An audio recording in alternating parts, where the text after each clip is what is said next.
Assalamualaikum warahmatullahi wabarakatuh. Rabbi sholli sadri wa yassirli amri wahlul 'uqdatam min lisani yafqahu qawli amma ba'du. Yang saya hormati Bapak Arif Siswandi Eskom MM selaku pengampu dosen mata kuliah pengujian software. Sebelumnya saya memperkenalkan diri, nama saya Robi Udin dengan NIM 3121 10586. Di sini saya akan mempresentasikan tugas pengujian debug testing pada aplikasi BMD SDN Pasir Gombong 04.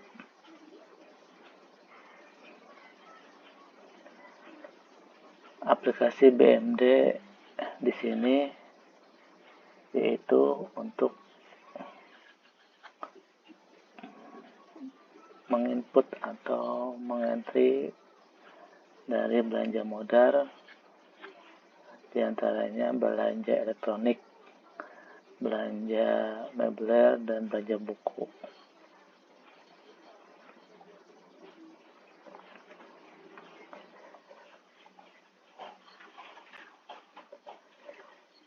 Apa itu black box testing? Black box testing adalah metode pengujian aplikasi yang fungsionalitasnya diuji tanpa pengetahuan tentang detail implementasi, struktur kode, dan jalur internal. Pengujian hanya meninjau input dan output aplikasi yang sepenuhnya berbasis spesifikasi dan persyaratan software. Tipe-tipe black box testing. Yang pertama, fungsional testing, non-functional testing, dan regression testing. Kelebihan black box testing. Yang pertama, tidak memerlukan pengetahuan teknis seperti bahasa pemrograman. Yang kedua, penguji developer dapat bekerjasama tanpa mengganggu tugas utama di bidang pekerjaan masing-masing. Yang ketiga, penguji tidak perlu mengecek struktur kode. Yang keempat, proses testing dilakukan berdasarkan perspektif pengguna. Hal ini membantu menemukan inkonsistensi dalam software atau aplikasi yang dibuat. Kekurangan black box testing. Yang pertama, karena penguji bukan orang berlatar belakang teknis, kesalahan tak terdeteksi bisa saja terjadi karena kurangnya ketelitian. Yang kedua, jika terjadi kesalahan, pengujian harus diulang kembali oleh sumber daya ahli seperti programmer. Yang ketiga, terdapat sebagian back-end yang tidak diuji sedikit pun. Adapun tabel pengujian black box pada aplikasi BMD SDN Pasir Gombong 04. Di sini saya membuat skenario sebanyak 11 skenario. Di antaranya, yang pertama menginput data login yang benar, lalu mengklik tombol login dengan test case user ID, kemudian password. Hasil yang diharapkan, sistem menerima akses login dan masuk ke dalam kotak dialog berikutnya. Hasil sesuai kesimpulan valid. Nanti di sini saya akan menguraikan bagaimana alur atau tahapan-tahapan aplikasi BMD yang nanti saya presentasikan dengan alur-alur atau tahapan-tahapan pada aplikasi BMD. Jadi ini kita skip aja. Di sini saya telah men-screenshot aplikasi BMD atau tahapan-tahapan dari pengujian black box testing.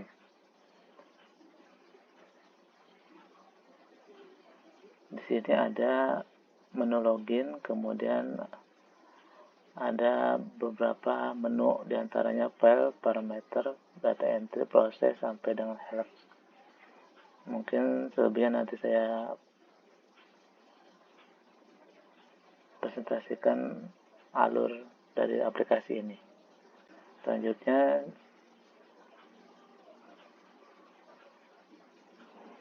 kalau sudah masuk, nanti ada tampilan nama sekolahnya, kemudian nanti kita pilih peralatan dan mesin. Lanjut, di sini ada kotak dialog peralatan dan mesin atau KIP.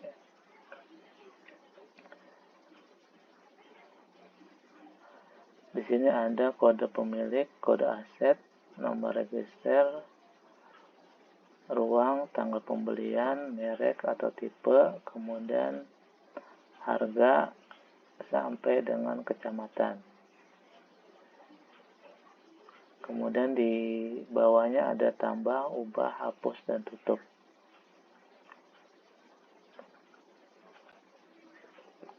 Selanjutnya, menu laporan. Nanti setelah kita menginput aset-aset yang ada di sekolah, baik aset elektronik, meubiler maupun buku, nanti kita bisa cetak KIP atau aset melalui dengan kartu inventaris barang. Lanjut. Nah, nanti kemudian kita akan mengetahui hasil inputan kita berupa file PDF.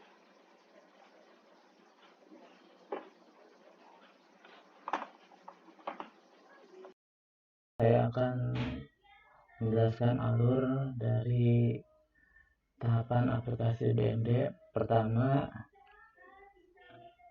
yaitu kita akan memasuk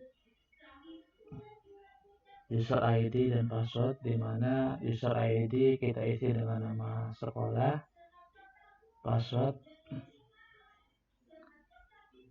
kemudian setelah password kita masuk ke tahun anggaran. Karena kita isi di sini tahun anggaran 2022. Kemudian login. Setelah login, user ID dan passwordnya sesuai, maka akan tampil dialog seperti berikut. Nah, di sini ada menu file, parameter, data entry, proses, laporan, tool, dan help. Karena kita ingin mengentry belanja modal, diantaranya di sini bisa kita entry antara lain belanja modal elektronik, belanja modal meubiler, dan belanja modal buku. Kita masuk ke menu data entry. Dari menu data entry kita masuk ke penatausahaan. Di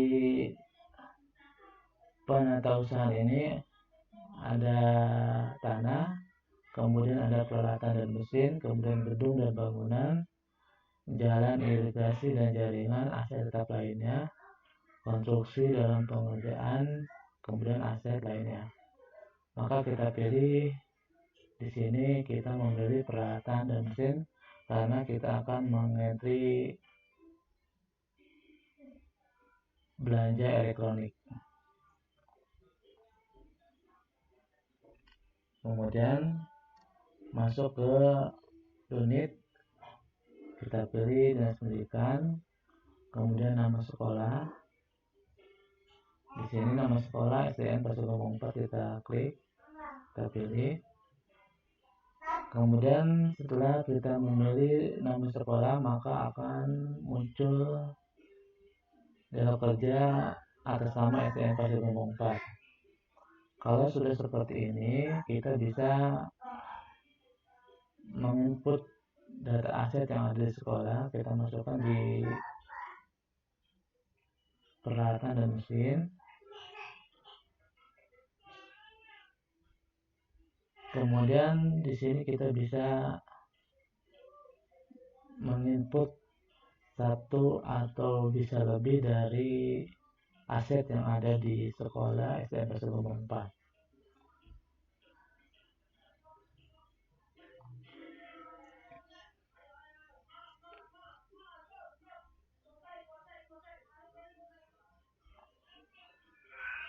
Misalkan kita tambah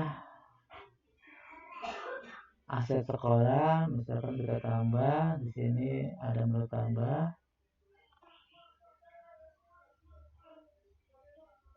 Di sini kita pilih kode aset. Misalkan kita ingin menambahkan aset yang ada di sekolah. Misalkan contohnya laptop.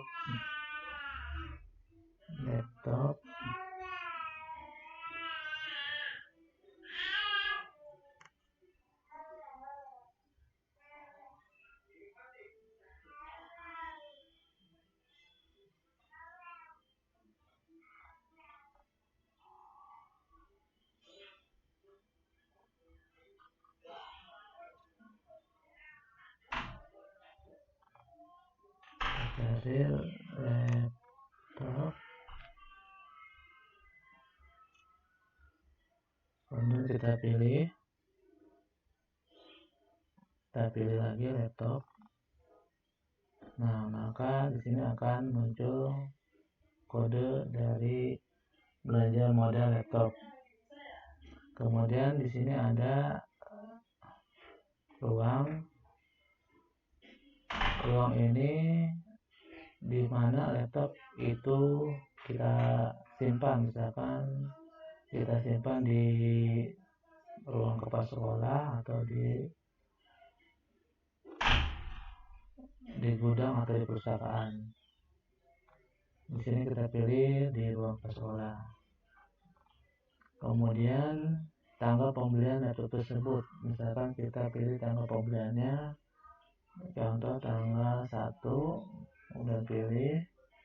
Kemudian tanggal pembuatannya kita di akhir Desember saja. Kemudian merek, misalkan merek laptop itu apa? Misalkan kita isi dengan merek Asus.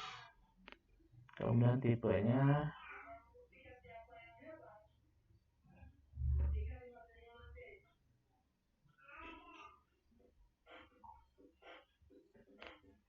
ukurannya bisa kita isi, nama pabrik bisa disesuaikan. Kemudian asal usul belanja modal. Di sini ada 3 pilihan. Pertama, pembelian, hibah, dan BOS. Karena aset yang ada di sekolah itu berupa bantuan dana BOS, berarti kita pilih dana BOS. Apabila belanja atau aset yang ada di sekolah yang berupa bantuan dari PT atau TSA, kita bisa pilih hibah. Kita pilih BOS. Kemudian harga dari laptop tersebut, misalkan harganya 7 juta. Terus 7 juta, 1, 2, 3, 4, 5, 6, 7 juta. Kemudian ini bisa dikosongkan. Nah, nanti keterangannya kita bisa isi dengan BM. BM itu belanja modal. Belanja modal itu kita beli di tahun berapa? Misalnya di tahun 2022. Tahun 2022. Nah, kemudian di sini ada bahan bisa disesuaikan, nomor mesin bisa disesuaikan, kemudian kondisi. Nah, karena laptop ini baru, berarti kita isi dengan kondisi baik. Kalau sudah semua kita isi, nah di atas di sini ada percepatan. Nah, yang namanya percepatan ini kita bisa isi dengan bisa volume 1 atau bisa banyak, bisa 10. Kalau kita input 1 berarti bisa langsung disimpan. Kalau kita pilih percepatan dengan beli laptop 10, kita ketik aja 10 di sini, maka secara otomatis nanti laptop yang kita enter itu bisa tersimpan 10 laptop. Nah, di sini Kalau sudah tersimpan, maka nanti dia secara otomatis tersimpan di peralatan mesin yang di samping monitor. Setelah itu, misalkan apabila dari belanja modal tersebut misalkan ada revisi atau salah dari pengetikan, kita bisa pilih menu ubah. Kita klik misalkan menu ubah. Nah, di sini karena kita ada salah pengentrian, misalkan di sini harganya bukan 7 juta, misalkan harga laptop itu 8.500.000, kita klik di sini 8.500.000, kemudian kita pilih simpan. Nanti dia otomatis berubah entrian yang tadi 7 juta menjadi 8.500.000. Begitu juga apabila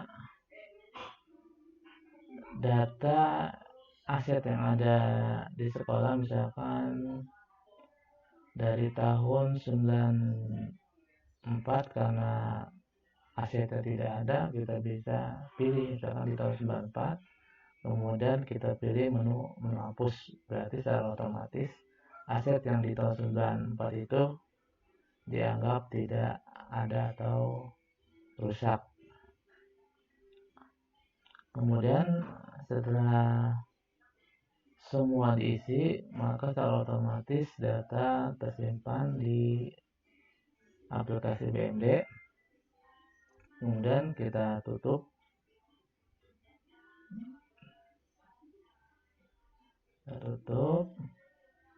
Kemudian kita pilih menu keluar.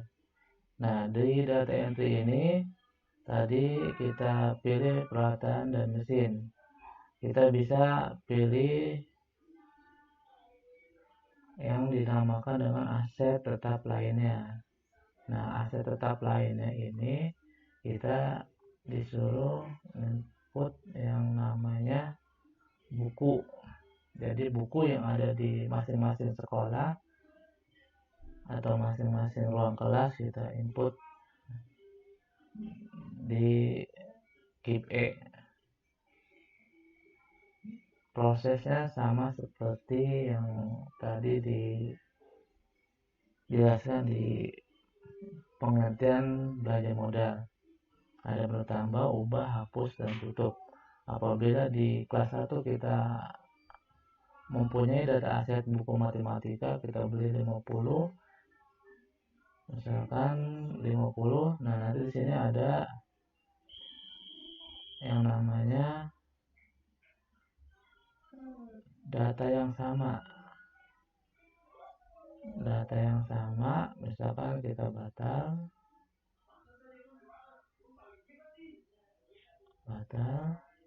kemudian kita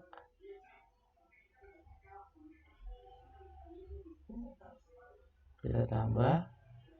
Nah, di sini misalkan kita masukin kode aset buku, kemudian misalkan buku matematika 50, maka kita input buku sebanyak 50, sama ruangnya kita taruh di ruang perpustakaan, tanggal pembelian tanggal berapa, kemudian judul bukunya apa, penciptanya siapa, sama seperti tadi yang saya jelaskan di belanja elektronik. Di sini kondisinya baik, kurang baik, atau rusak berat. Kemudian keterangannya belanja modal tahun berapa, tahun 2022 atau tahun 2021. Kemudian simpan. Nanti secara otomatis data yang tadi kita enter kesimpan di data BMD. Batal, kemudian tutup. Nah, keluar. Setelah itu kita akan mencetak laporan. Mencetak laporan ada di penata usahaan, kemudian di keep gear B. Ini kita oke. Nah, kita pilih misalkan Di sini ada pilihan laporan. Di sini ada KIP A, KIP B, KIP C, KIP D, KIP E, KIP F. Nah, kita ambil dua KIP.